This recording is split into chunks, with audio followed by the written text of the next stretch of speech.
Ang alamat ni na malakas at maganda sa simula, tanging ang malawak at walang hanggang kalangitan na kilala bilang tala at ang malalim at umaalim-puyong katubigan, si dagat, ang naroon. Sa loob ng milyon-milyong taon, sila ay umiral sa isang tahimik na pagtutol. Ang kanilang napakalaking kapangyarihan ay nasa isang pinong balance. Si Tala, ang Diyos ng kalangitan, ay isang mabait at matalinong pinuno. Ang kanyang nasasakupan ay walang hanggang lumalawak sa itaas. Si Dagat, ang Diyosa ng karagatan, ay pantay na makapangyarihan. Ang kanyang kalaliman ay nagtatago ng mga sinaunang lihim at napakalaking enerhiya. Isang araw, isang malaking bagyo ang bumangon, hindi mula sa galit, kundi mula sa lumalaking pagkabalisa sa loob ni Tala at Dagat. Ang kalangitan ay dumagundong ng may walang kapantay na lakas, at ang dagat ay umalimpuyo sa galit ng mga alon. Nagbabanggaan sa isa't isa sa isang kosmikong sayaw. Ang magulong interaksyong ito, isang pagbabanggaan ng kanilang mga esensya, ang nagbigay buhay sa isang nag-iisang napakalaking tangkay ng kawayan na lumutang sa nagulong tubig. Nang humupa ang bagyo, isang malaking ibon, ang marilag na Manaul, ang lumipad sa bagong kalmadong kalawakan. Napansin ni Manaul, isang nilalang na may sinaunang karunungan at matalas na paningin, ang nag-iisang tangkay ng kawayan. Dahil sa kuryosidad, tinukan nito ang tangkay. Ang matalim nitong tuka ay paulit-ulit na tumama sa matigas na ibabaw. Sa isang huling, malakas na tuka, nahati ang kawayan. Mula sa isang kalahati ay lumabas ang isang lalaki. Malakas at matikas ang katawan. Pinangalanan ni Manaul na Malakas. Mula sa kabilang kalahati ay lumabas ang isang babae. Maganda at grasyosa. Na pinangalanan ni Manaul na Maganda.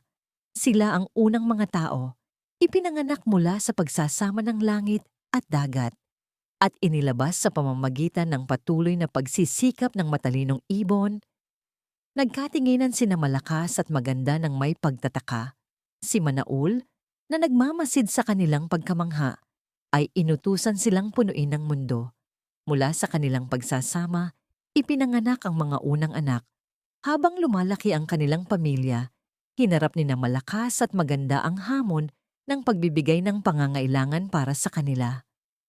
Natuto silang magtanim sa lupa, mangisda sa tubig, at magtayo ng mga silungan mula sa mga likas na materyales sa paligid nila. Gayunpaman, ang mga anak ni na Malakas at Maganda ay mabilis na dumami, at ang mundo ay nagsimulang maging masikip. Ang ilan sa kanilang mga supling ay naging masuwayin at tamad, tumatangging magtrabaho o mag-ambag.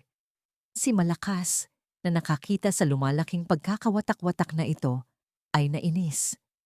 Sa isang sandali ng galit, hinampas niya ang lupa gamit ang kanyang makapangyarihang tungkod na nagdulot ng isang malaking lindol, nayanig ang lupa at umungol ang mga dagat. Mula sa mga bitak sa lupa, ang ilan sa mga masuwaying anak ay nahulog sa kalaliman, naging mga ninuno ng iba't ibang espiritu at nilalang ng ilalim ng lupa. Ang iba naman, na tinamaan ng kidlat mula sa kalangitan, ay nabago sa iba't ibang lahi ng tao. Bawat isa ay may sariling kakaibang kulay ng balat at wika na kumalat sa mga bagong nabuong isla. Ang iba pa, na nagtago sa mga abo ng bulkan, ay naging mga taong may maitim na balat, habang ang mga tumakas patungo sa kabundukan ay naging mga taong may maputing balat. Pagkatapos ng malaking kaguluhang ito, sina Malakas at Maganda, bagamat nalungkot sa pagkakalat ng kanilang mga anak, ay naunawaan na ito ang paraan kung paano nilayon ang mundo. Patuloy silang nagbantay sa kanilang mga inapo. Ginagabayan sila sa mga hamon ng buhay, at kaya nabuo ang mga isla ng Pilipinas na pinaninirahan ng iba't ibang supling ni na Malakas at Maganda, na magpakailanman ay nakatali sa kalangitan sa itaas at sa dagat sa ibaba, at sa karunungan ng dakilang ibon na si Manaul.